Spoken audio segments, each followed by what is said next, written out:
President Donald Trump, he set a deadline for Hamas to release all the hostages in Gaza. He warned that if every single captive is not freed by noon on Saturday, the ceasefire should be canceled and, quote, all bets are off. Trump's ultimatum followed Hamas' announcement that it's delaying the release of 3 hostages that were set to be freed on Saturday. CBN Middle East Bureau Chief Chris Mitchell has the latest. Speaking to reporters in the Oval Office Monday, President Trump delivered a clear message about the ceasefire and hostage deal. That's Israel's decision, but as far as I'm concerned, if all of the hostages aren't returned by Saturday at 12 o'clock, I think it's an appropriate time. I would say cancel it and all bets are off and let hell break out. All of them, not in drips and drabs, not 2 and 1 and 3 and 4 and 2. Trump condemned the terror group for its treatment of the hostages, referring to the 3 freed on Saturday who appeared nearly starved. It looked like something out of the 1930s. It's an absolute disgrace.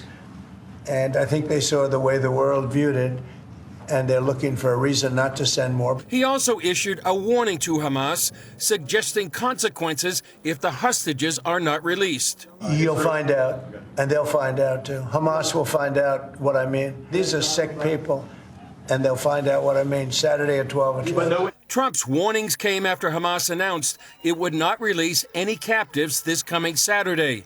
The terror group blamed Israel for allegedly violating the ceasefire. In a statement, Hamas accused Israel of delaying the return of people to northern Gaza, targeting civilians, and failing to deliver agreed-upon relief supplies. Families of the remaining hostages expressed deep concern over the delays. I really hope it's just like power games, and with the help of the negotiations, we'll be able to agree about what is the problem and solve it, and we will be able to see more hostages getting released on coming Saturday. The hostages are in a clear and present danger. Their lives are at risk. We saw the horror pictures of the released hostages. Those who are still in there may be in worse conditions. They simply don't have time. Meanwhile, Prime Minister Benjamin Netanyahu is convening a security cabinet meeting to determine its next course of action.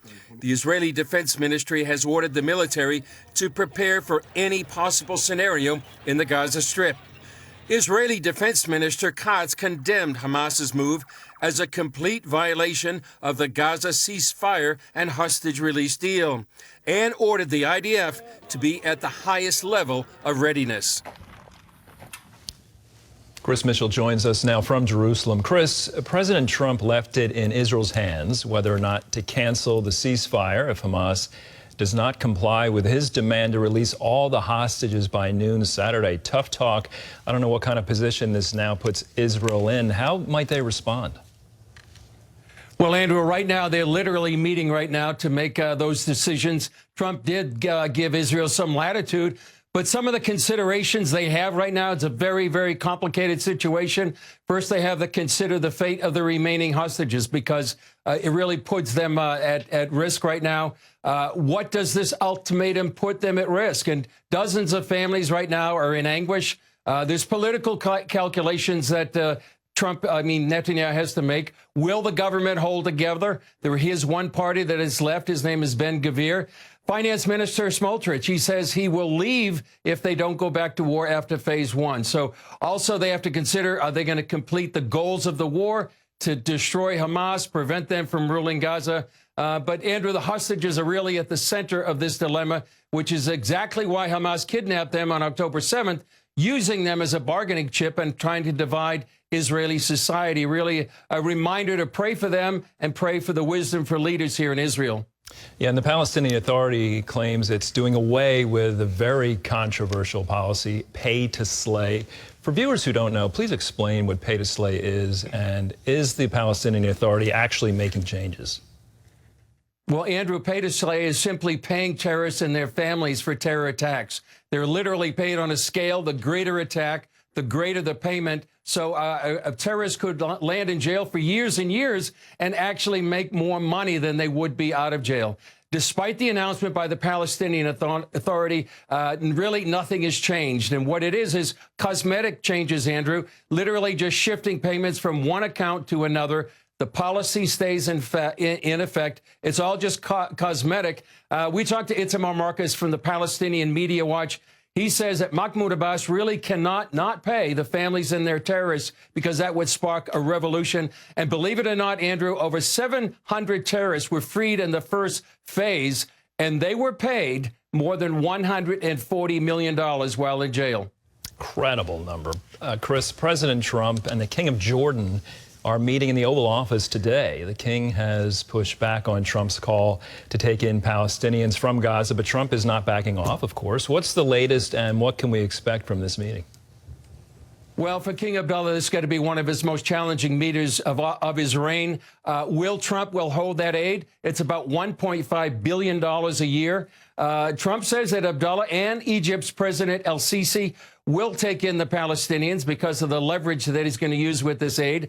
Egypt, on its side, has called for an emergency Arab summit later this month over Trump's vision over Gaza and to relocate the Gazans. They may present alternatives to President Trump, but a very, very important meeting with President Trump, King Abdullah, to see what Jordan's going to do and decide whether or not they will take some of these Palestinians into their country. All right, Chris, always appreciate the clarity you bring. Thanks for being with us. In all the turmoil there is in the world today, there is a source of absolute truth that will guide you. Transform your life through God's Word, CBN's newest study guide.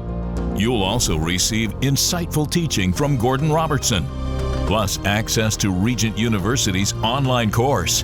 You'll have all the information you need to guide your life. Get Transform Your Life through God's Word. Available now.